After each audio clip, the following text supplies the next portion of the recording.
Hey High Tides, I'm Zoe with your weekly news update. Good morning. I'm going to introduce your principal, Miss Wendy Kalergis. She's principal for the day. And one day a year, every school in Miami-Dade County gets the opportunity to have someone from the community come in and assume the role of principal for the day. I love introducing her to the classes and say, this is your new principal. And everybody's, oh no, what? And then she chips in, just for today. So, Ms. Kalergis, welcome to Beach High. Thank you. Great to have you. Thank you very much. I'm very happy to be here. And this is the, I'm fortunate in that years ago I was principal for a day at North Beach Elementary, and as well as Nautilus Middle School. And so it's really great to be here at Miami Beach Senior High. My office is actually right down the street on Meridian Avenue. So I've watched the school grow, and I watched it being rebuilt when it's amazing. It's amazing to meet the kids. They're really great kids, and I think there's a lot of respect here for your principal. I think everybody really, you've got a great personality, and meeting the teachers and everybody, there's a lot of high energy there. So I'm very excited to, hopefully I can do lots more with the school. I'm very involved in the Academy of Hospitality and Tourism. I'm on their board. So whatever I can do, Patricia Gregory is awesome, and the students are very excited. So whatever I can do to help, you can count on me. But I'm really having a great time. I don't think I want to go back to work today. I want to stay here. Thank you so much. Last week, the South Florida Community Rally against the rise of global anti-Semitism took place in the Holocaust Memorial in Miami Beach. Some of our own cameras were there to check it out. On November 15, Miami Beach commemorated the 77th anniversary of Kristallnacht, the Night of Broken Glass, where people from around the state and country rallied to fight against anti-Semitism still happening today. At the rally, we had multiple Holocaust survivors speak about their experiences during Kristallnacht. Republican presidential candidate Marco Rubio was able to give a speech on the war against anti-Semitism and the steps needed to take to fight against it. The 77th anniversary of Kristallnacht was able to bring individuals together in order to fight anti-Semitism and gain a better tomorrow.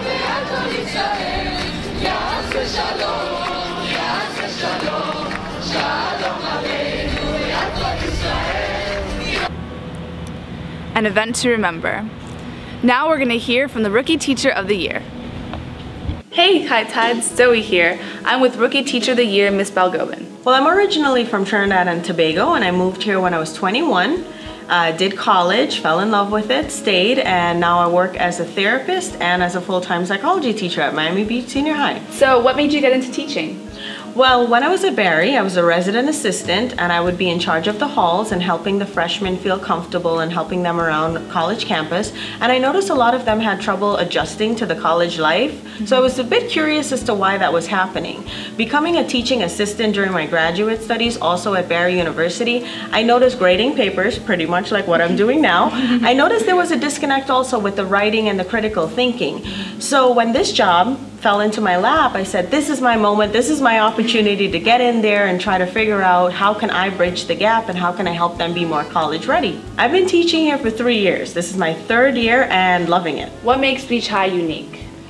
Beach High, I love the students at Beach High. They have a very free-flowing spirit, but yet still they're able to focus when they need to. The staff is very friendly. I've been supported from day one, and I really feel like it's part of a bigger community here. So being Rookie of the Year, that must mean that you have a connection with the students and that you really do get along with them.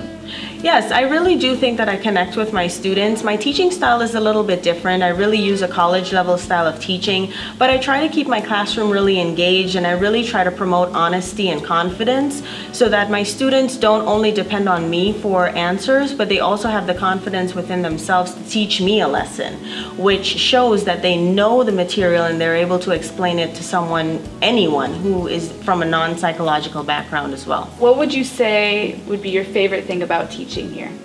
My favorite thing about teaching is seeing the metamorphosis happen. Students come into my classroom, and a lot of the times I have a lot of rules in the beginning because I really like a structured environment, but with some fun, because I could be goofy at times too. My students will tell you that.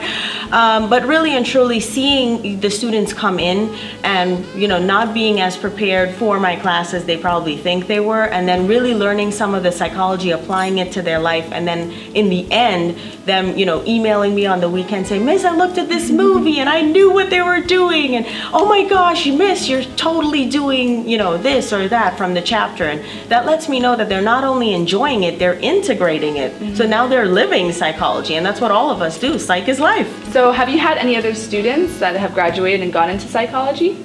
Yes, I actually have a few students that are pursuing psychology, particularly forensic psychology and psychology with a criminology minor, and they're enjoying it, and they do email me time to time, you know, letting me know that they need extra materials or can I explain something. So it's great to see that I had an impact also with them and doing their college studies. Well, I've noticed that your room is very festive. Yes. How do you feel that helps out the students?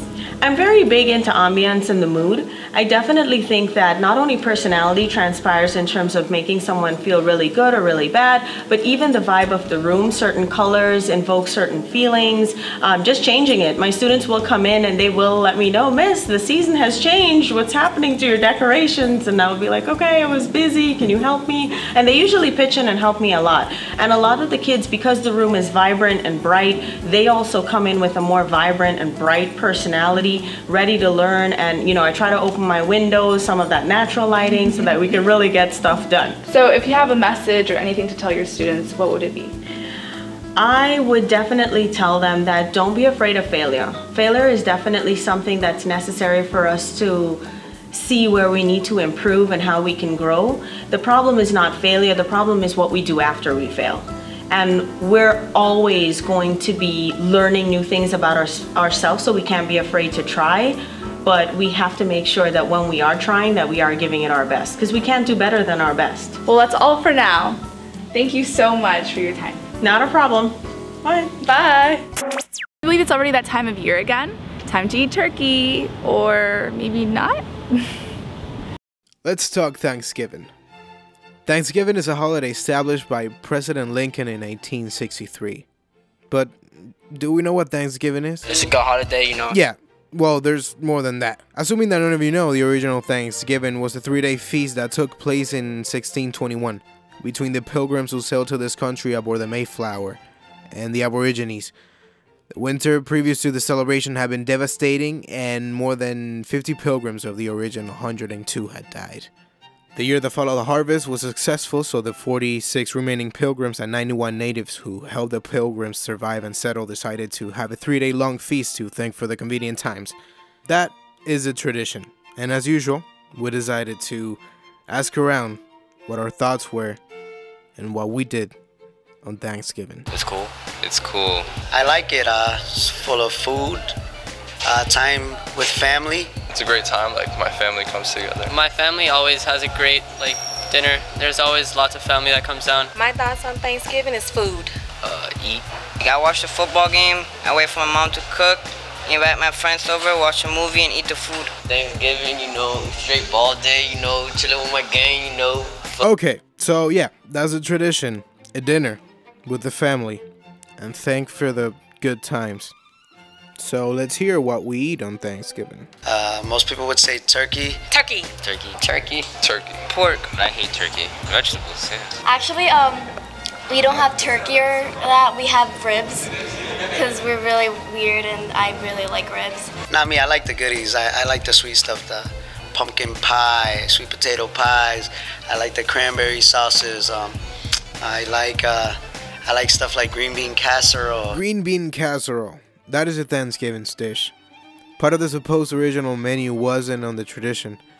The original meal was goose or duck, deer, fish, eels, shellfish, and flint corn. Things like fire mashed potatoes and turkey are an American input. Now, about the turkey, it's not pretty. 46 million are killed only for Thanksgiving. 300 million in total during the year. If something like that happened to the human race, it would be wiped out in about 20 years. But here's the thing. Somebody's got to be at the top of the food chain, so it's not such a big deal, you know what I mean? If we were out in the safari, the lions would eat us. Okay? It just so happens to be that turkeys are what we eat on Thanksgiving. If they gotta go, they gotta go. Thank you. So more sensitive. Dear God, thank you for the turkey we're about to eat, and for the turkey farms where they pack them into dark, tiny little sheds for their whole lives. It shouldn't happen, but I think that's just a way of livelihood to nurture and give back, because we have to eat in order to keep ourselves strong and healthy, and the turkeys have to eat, so it's all about replenishing the earth. Thank you for when they burn their feathers off while they're still alive. Poor turkeys, but man, they taste good, so I'm okay with it. And for when turkey gets kicked around like a football. That's kind of bad, but good, feed the humans. And killed by people who think it's fun to stomp on their little turkey heads. Well, maybe if they weren't running around the place and they stayed in their little turkey houses, then they wouldn't be killed so often. And special thanks. They'll reproduce in the off season. Yeah, like I thank God for giving me the turkey. So it's cool, because it's Thanksgiving, you feel me? For all the chemicals. I feel bad for them, but they taste good. And dirt. Gotta eat something. And poop. Oh man, I should.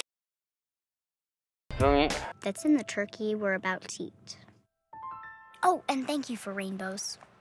Amen. Let's eat. Dessert? Pumpkin pie. American input? Whipped cream. Pumpkin pie. Probably not, no. Never tried it, but probably won't like it. I don't like pumpkin. I love pumpkin pie. Without cream. Without whipped cream, no whipped cream. You gotta have some whipped cream on your pie. It's not the same. I don't like whipped cream on my pumpkin pie. I think whipped cream is for rich people. I've never seen that ever in my life.